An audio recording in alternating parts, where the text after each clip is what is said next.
Ça commence toujours comme ça, dit-il. On annonce qu'il y a sureffectif et après, on sait comment ça finit. Les paroles sont amères, beaucoup n'ont pas dormi cette nuit.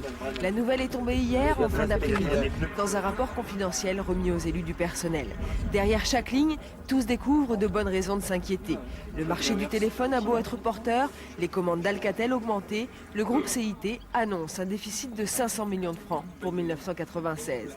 Sureffectif, déficit, les syndicats contestent les méthodes de calcul de la direction. La direction a délibérément axé nos fabrications vers des produits en fin de vie pour aujourd'hui trouver l'argument nos produits sont en fin de vie, donc l'activité doit disparaître. C'est clair. Alors que dans le monde, il y a cette activité, ces produits se fabriquent. Dans d'autres des pays comme en Malaisie, en Inde, il y a des produits que nous avons fabriqués ici qui sont fabriqués aujourd'hui. Dans les 2 ans à venir, le site de production devrait fermer ses portes. 380 emplois et plus d'une centaine d'autres sont menacés. Les salariés s'inquiètent pour le devenir du site.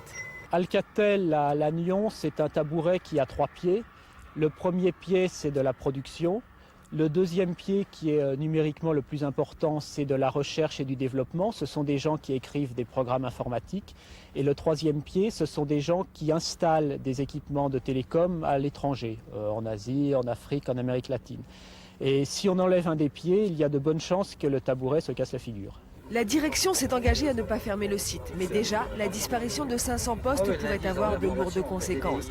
Les entreprises sous-traitantes et l'ensemble du tissu économique local seront touchés dans les prochains jours. Les syndicats vont donc appeler non seulement les salariés, mais aussi l'ensemble des Trégorois à se mobiliser avant le comité central d'entreprise du 5 novembre.